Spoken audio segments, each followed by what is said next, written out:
problems, causation, is related to gluten. What does the gluten do to these children?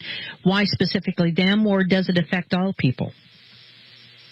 Well, that's a very good question. You see, gluten is not just one thing. Gluten in this country, derived largely from dwarf wheat and GMO foods, is, I am told, much more toxic, much more allergenic than it is in Europe, for example, where we don't have GMOs. Nonetheless, gluten sensitivity in the form of celiac disease has been recognized for many, many years. Now there is a new condition called non-celiac gluten enteropathy, which has only arisen in recent years. And this may well be related to the use of mutated forms of gluten, which are infinitely more difficult for us to digest and cause inflammation in the gut. So how is it doing it? It's a very good question. There are two schools of thought. One is that it's purely an allergic phenomenon that then allows toxins into the gut. The other, which is not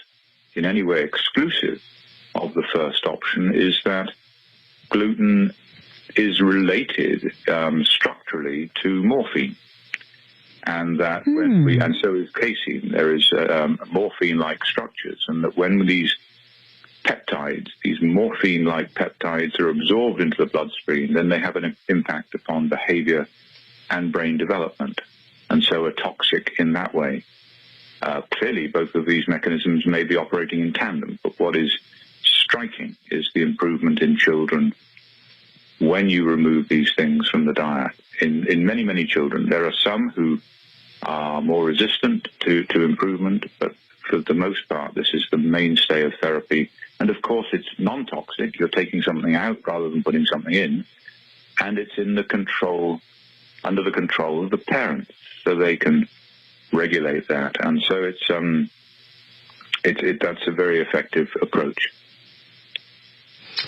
Well, the diet, the relationship between diet and, you said, probiotics. What does this do for the children, autistic or non-autistic children? What is the how does the probiotic create a positive change in the child?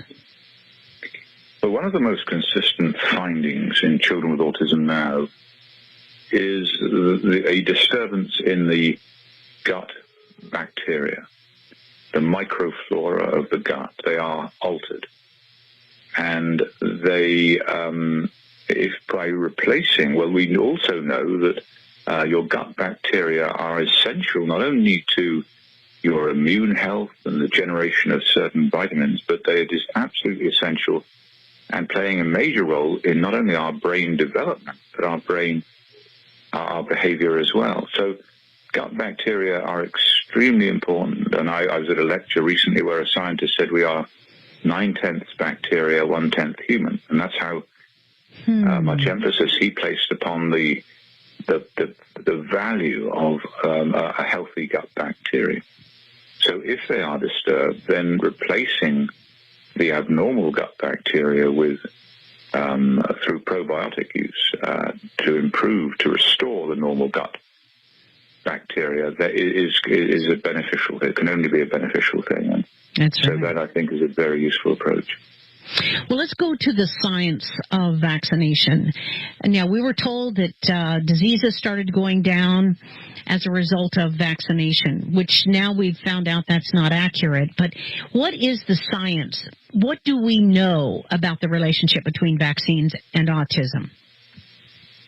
Well, we clearly are wallowing in a mire of ignorance. The one thing that this whistleblower story and the CDC's fraud has thrown up and is characterized perfectly by one of the doctors in the movie is, if they're lying to me about this, what else are they lying to me about? And Thompson himself says, the whistleblower himself says on no fewer than 4 occasions, the CDC cannot be trusted to do vaccine safety science. They cannot be trusted to be transparent or to police themselves. And so every piece of science on vaccine safety that has come out of the CDC is essentially must be treated as garbage until proven otherwise. So that leaves us in a parlous state where we really are operating from a position of ignorance. And when I hear that, you were given 9 or so vaccines on the same day, that's so alarming and yet so common a story in children around the country, let alone adult nurses and so forth. There's never, ever, ever been a safety study of giving that combination of vaccines in the history of the world.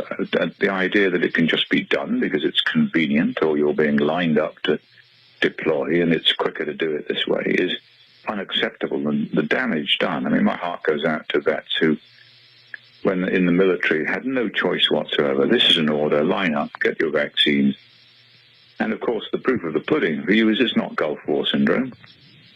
They didn't go, you didn't deploy to the Gulf, but you were nonetheless injured in the same way. So this is being caused by vaccines. What are we thinking? So it is, the state of the science is dire. I mean, it's absolutely dire. And the CDC and the regulatory agencies and the pharmaceutical industry must take the lion's share of the blame for that. The CDC is no longer fit to do vaccine safety research. Clearly never was. It needs to be outside the CDC. Vaccine safety research needs to be in a completely independent agency that is firewalled from the pharmaceutical industry and has no conflict of interest in terms of vaccine promotion. But does that even exist? Does that even exist in this country? No, it doesn't. It doesn't at the moment. It is under the CDC's control, and that is entirely wrong. That's right. It needs to be removed, and Congress need to take action urgently to do that. Otherwise, we will continue. And there are some 270 new vaccines in the pipeline. Can you imagine what is going to happen when the pharma lobbyists force those onto the market and into children? It's most alarming. Well, a couple of things. I recently, a couple of years ago, was diagnosed with stage 4 cancer, and it has now been proven, I understand, that 35% more nurses from the Gulf War have breast cancer, and it moves rapidly along. I called a doctor at the NIH that I knew, who told me, Joyce, I know what you got in your vaccines, and I feel very strongly that it probably is a result of the vaccines you got during the Gulf War. So I think this is not just autism we're talking about here, but tremendous amount of damage, physical and emotional and spiritual and everything else that can happen to people as a result of these vaccines. It's not just the autistic response to it. It is, though that's bad enough, that would be enough right there to stop it. I am so impressed with the work that you are doing and continuing to do with all the character assassination that you have experienced and the difficulty and probably, how many of your peers have come to you? I'm just curious, Dr. Wakefield, how many of your peers have come to you and said, keep doing what you're doing, I can't support you and I don't want to be open about this, but keep doing this? Yes, many of them, far more than I mean, in fact, they don't come to me anymore because I say, if you can't speak out about this, don't tell me. If you haven't got the stomach for this fight, then go away. I don't want to hear you confessing to me how you think it's right, but you're not prepared to do anything. That's just outrageous.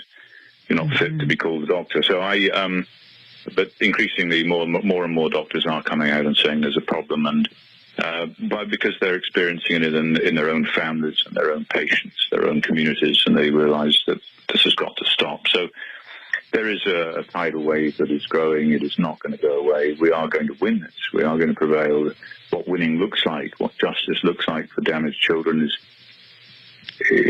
well, it's elusive. Once your life has been taken away from you, it's very difficult to find justice, but certainly long-term care and medical intervention, appropriate medical care for these affected individuals is crucial. And you're absolutely right. It isn't just autism. Medical medicine tends to present you with the worst cases first, and autism was most obvious. But okay, we've got a 3-minute break. I've got to go to this 3-minute break. We'll be back with Dr. Andrew Wakefield, and Polly is still joining us.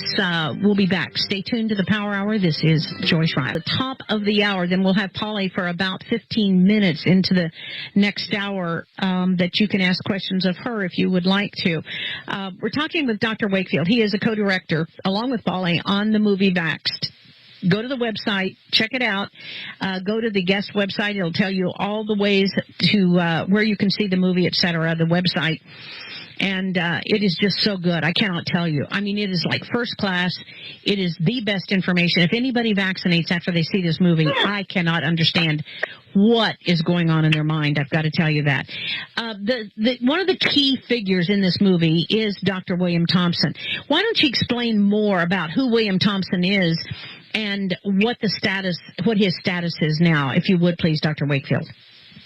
Certainly. William Thompson is a senior scientist, which is a job title at the CDC. He is an epidemiologist and a statistician, and he was in the vaccine safety office and responsible for designing and enacting and analyzing studies on vaccine safety, 3 vaccine safety studies in particular, and one of those was MMR and autism, with the specific question, is age exposure to MMR a risk factor for autism? Is it the younger you get the vaccine, the greater the risk? And that is exactly what they found. He was pressured into covering it up by his colleagues, his co-authors on the paper. He sought to bring it to the attention of his line manager, Dr. Melinda Wharton, to the head of the National Immunization Program, Dr. Walter Orenstein, and ultimately to the director of the CDC herself, Dr. Julie Gerberding. All of them ignored his concerns. That fraud was perpetuated for 14 years, during which time millions of American children were potentially put in harm's way by being recklessly and willfully exposed to this vaccine on schedule, which they had found to be the time of greatest vulnerability, that is, getting the vaccine between 12 and 18 months, according to the CDC's recommendation. So what happened next is Thompson's conscience got the better of him. He could no longer live with this. And he contacted Brian Hooker, a scientist and a father of an affected child, a vaccine-damaged child. And the telephone conversations between them were legally recorded. Dr. Thompson provided all of the documents, all of the analysis plans, the data outputs, the internal communications between him and his colleagues at the CDC. And so the movie is purely factual. It is purely based upon contemporaneous documents that provided to us by the whistleblower from the CDC, and tells the story of effectively the worst medical fraud, the worst scientific fraud in the history of the world. Now, it's my understanding that perhaps due to pressure from within, because Dr. Thompson is still at CDC, he's a whistleblower, they can't sack him, he's got federal whistleblower status through his attorney, that he is going to issue a reanalysis of the data in perhaps an attempt to exonerate the MMR vaccine. And this is a disgrace. This in science is known as data raking.